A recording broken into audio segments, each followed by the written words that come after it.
नमस्कार सर्वांना, श्री स्वामी समर्थ. स्वागत आहे तुमचं माझ्या यूट्यूब चॅनलवरती. आजचा दिवस तुम्हाला खूप छान सुखाचा, समाधानाचा जाऊ देत, हीच मी स्वामींच्या चरणी प्रार्थना करते आणि आजच्या या नवीन व्हिडिओला सुरुवात करते. आज आपण बोलणार आहोत एका अतिशय महत्त्वाच्या आणि अनेकांच्या मनात असणाऱ्या प्रश्नावर. गुरुपौर्णिमेच्या दिवशी घरच्या घरी गुरुपद कसं घ्यावं? अनेकांना गुरु मिळालेले नसतात किंवा गुरु दूर असतात. अशा वेळी काय करावं? गुरुपद मंत्र कोणता म्हणावा?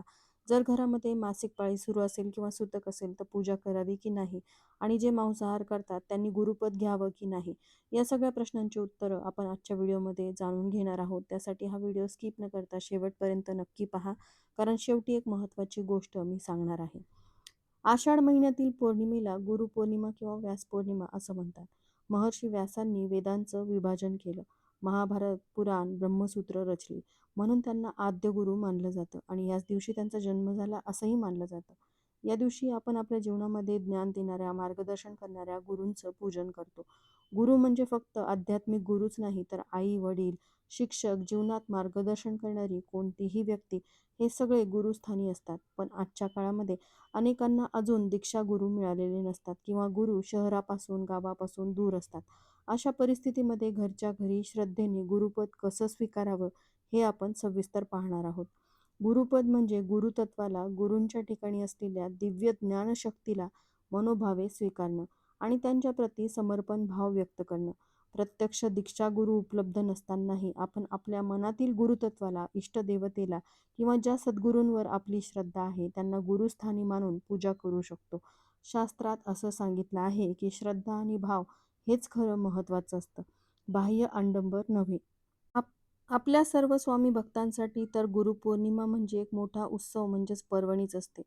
तर आता गुरुपौर्णिमेच्या दिवशी स्वामींच्या मठात किंवा केंद्रात जाणं शक्य नसेल गुरुपद घेण्यासाठी, तर तुम्ही घरच्या घरी देखील स्वामींकडून गुरुपद हे घेऊ शकता. आता आपण बघूयात की घरच्या घरी गुरुपूजन कसं करावं, याची सोपी आणि शास्त्रोक्त पद्धत.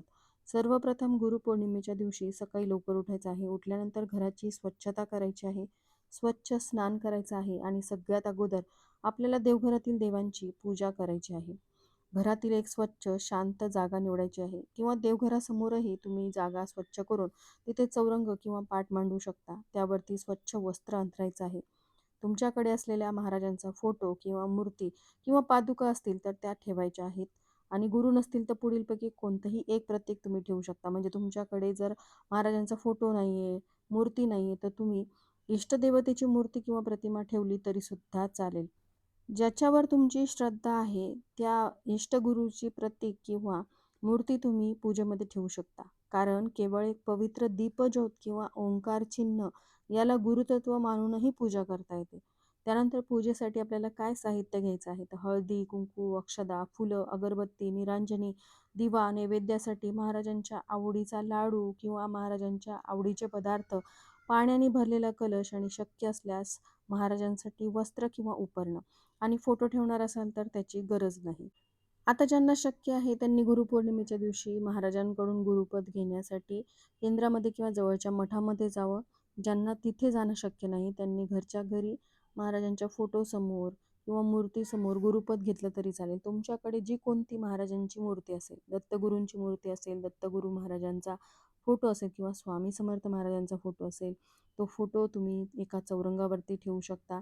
त्यानंतर पूजेसाठी तुम्हाला जे साहित्य लागणार आहे ते साहित्य घ्यायचं आहे, ज्यामध्ये हळदी, कुंकू, अक्षदा, फुलं, अगरबत्ती, निरांजनी, नैवेद्यासाठी महाराजांच्या आवडीचा पदार्थ ज्यामध्ये लाडू किंवा पूर्णावरणाचा नैवेद्य किंवा घेवड्याची भाजी, असं महाराजांना जे आवडतं ते तुम्ही ठेवायचं आहे. त्यानंतर पाणी असलेला कलश आणि शक्य असल्यास महाराजांची आवडती वस्तू. आता सर्वप्रथम तुम्ही आचमन करून घ्यायचं आहे.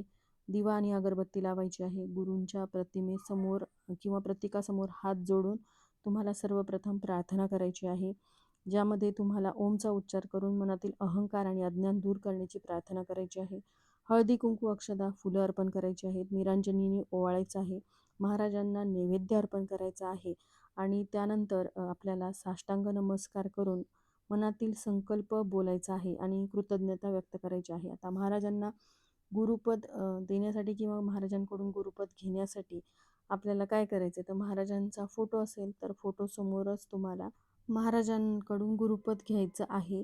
पण आता हा प्रश्न अनेक महिलांच्या मनात असतो, की माझा मासिक धर्म सुरू आहे, तर वेगवेगळ्या परंपरा आणि विचारसरणी आहेत. त्यामुळे एकच ठाम उत्तर देणं योग्य नाही. साधारणपणे पाहायला गेलं तर अनेक पारंपरिक कुटुंबांमध्ये असं मानलं जातं, की मासिक पाळीच्या काळामध्ये शरीर विश्रांतीच्या अवस्थेत असतं. त्यामुळे प्रत्यक्ष पूजाविधी, मूर्तीला स्पर्श करणं, दिवा लावणं, नैवेद्य दाखवणं टाळलं जातं.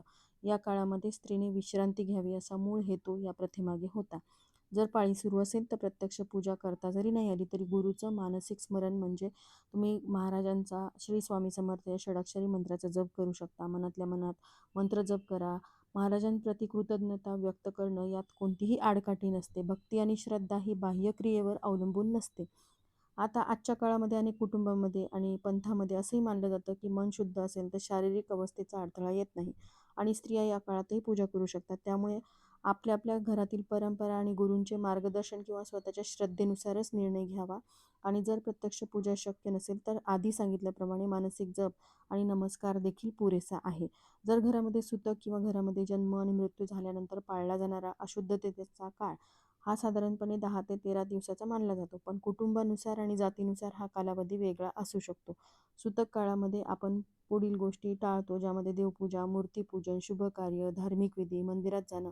अशा वेळी गुरुपौर्णिमेचा दिवस जो आहे सूतक काळामध्ये आला तर प्रत्यक्ष पूजाविधी, नैवेद्य, मूर्तीस्पर्श टाळायचा आहे, असं पारंपरिक मत आहे. मात्र गुरूंचं मानसिक पूजन, त्यांचं स्मरण आणि मनातल्या मनात कृतज्ञता व्यक्त करणं यावर कोणतीही बंधनं नसतात. काही घरांमध्ये सूतक संपल्यानंतर म्हणजेच शुद्धीकरणानंतर प्रलंबित पूजा नंतर केली जाते. ही सर्व माहिती सर्वसाधारण पारंपरिक समजुतीवर आधारित आहे. आता तुमचा निर्णय घेताना तुम्ही तुमचा कुळाचार, कुटुंबातील ज्येष्ठ व्यक्ती किंवा आपल्या गुरूंच्या सल्ल्यानुसार घेणं योग्य ठरेल. कारण या प्रथा प्रदेशानुसार आणि परंपरेनुसार बदलतात. त्याचबरोबर अनेकांच्या मनात असं येतं की जे नियमित मांसाहार करतात त्यांनी गुरुपद घ्यावं की नाही आणि घेतल्यास काय बंधनं पाळावी लागतात का? तर बहुतांश आध्यात्मिक परंपरांमध्ये असं सांगितलं जातं, गुरुपूजनाच्या दिवशी म्हणजेच गुरुपौर्णिमेच्या दिवशी सात्विक आहार घ्यावा, मांसाहार, मद्यपान टाळावं. हे एका दिवसापुरतं पाळलं तरी सुद्धा पुरेसं मानलं जातं. काही गुरुपरंपरांमध्ये विशेषतः संन्यास व कडक साधना मार्गात कायमस्वरूपी सात्विक आहाराचा नियम असतो. पण बहुतांश गृहस्थ आणि साधकांसाठी असा कडक नियम नसतो. गुरु परंपरा आणि व्यक्तीची स्वतःची साधनेतील प्रगती यानुसार हे नियम बदलतात. मांसाहार करणारी व्यक्तीही गुरुपद घेऊ शकते, गुरूंचा आशीर्वाद घेऊ शकते. आध्यात्मिक मार्गावर चालण्यासाठी आहार हा एक घटक असला तरी सर्वस्व नाही. मनःशुद्धी, भाव आणि आपली जी साधना आहे ती महत्त्वाची आहे. सदाचार हा अधिक महत्त्वाचा मानला जातो. मात्र जसे जसे आपण सेवेमध्ये पुढे जातो तसं तसं अनेक सेवेकरी जे आहेत ते स्वतःवरून सात्विक आहाराकडे वळतात. त्यामुळे मन अधिक शांत आणि एकाग्र राहतं असा अनुभव सांगितला जातो. त्यामुळे मांसाहार करणाऱ्यांनी गुरुपौर्णिमेच्या दिवशी शक्य असल्यास सात्विक आहार घ्यावा आणि इतर दिवशी आपल्या गुरूंच्या मार्गदर्शनानुसार किंवा स्वतःच्या विवेकानुसार निर्णय घेऊ शकता. आता महाराजांना आपल्याला गुरुपद द्यायचं आहे घरच्या घरी, तर त्यासाठी काय करायचं, गुरुपौर्णिमेला आपल्याला महाराजांच्या फोटोसमोर किंवा मूर्तीसमोर बसून महाराजांचं गुरुपद घ्यायचं आहे. तर त्यांचं आरती वगैरे झाल्यानंतर त्यांच्या पायावरती आपल्याला पळीने 3 पळ्या पाणी टाकायचं आहे आणि त्यांचं चरण स्पर्श करून म्हणजे तीर्थ जे आहे ते पुढील मंत्र म्हणून आपल्याला प्राशन करायचं आहे. अकाल मृत्यू हरणम सर्व व्याधी विनाशनम श्री स्वामी समर्थ पादोदकम तीर्थ जठरे धारयाम्यहम शिरसा धारयाम्यहम. स्क्रीनवरती मी तो मंत्र दिलेला आहे, तो मंत्र पठण करायचा, ते तीर्थ तुम्हाला प्राशन करायचं आहे. महाराजांकडे प्रार्थना करायची आहे की महाराज, मी तुमचं गुरुपद घेतलेलं आहे आणि तुम्ही माझ्याकडून सेवा करून घ्या. कारण करता करविता सर्व काही स्वामी आहेत आणि ज्यांना काही कारणास्तव गुरुपद नाही घेता आलं त्यांनी वाईट वाटून न घेता मनातल्या मनात महाराजांना गुरु मानायचं आहे, मानसिक संकल्प करायचा आणि महाराजांनी सांगितलेल्या मार्गावरती चालण्याचा प्रयत्न करायचा आहे. ज्यांना शक्य आहे त्यांनी जवळ असलेल्या केंद्रामध्ये, मठामध्ये जाऊन महाराजांचं गुरुपद घ्यावं. तिथे असलेले सेवेकरी किंवा तिथे मठात असलेले जे लोक आहेत ते तुम्हाला गुरुपद कसं घ्यावं वगैरे याचं मार्गदर्शन करतातच. पण ज्यांना घरी घ्यायचं आहे, काही कारणास्तव मठात किंवा केंद्रात जाता येत नसेल, त्यांनी महाराजांच्या फोटोसमोर किंवा मूर्तीसमोर अशा प्रकारे मंत्र म्हणून महाराजांना गुरु मानायचं आहे. वर्षभरासाठी महाराज आपले गुरु होतात आणि त्यांनी सांगितलेल्या मार्गावर आपण जेव्हा चालतो तेव्हा आपल्या प्रत्येक इच्छा, मनोकामना महाराज पूर्ण करतात.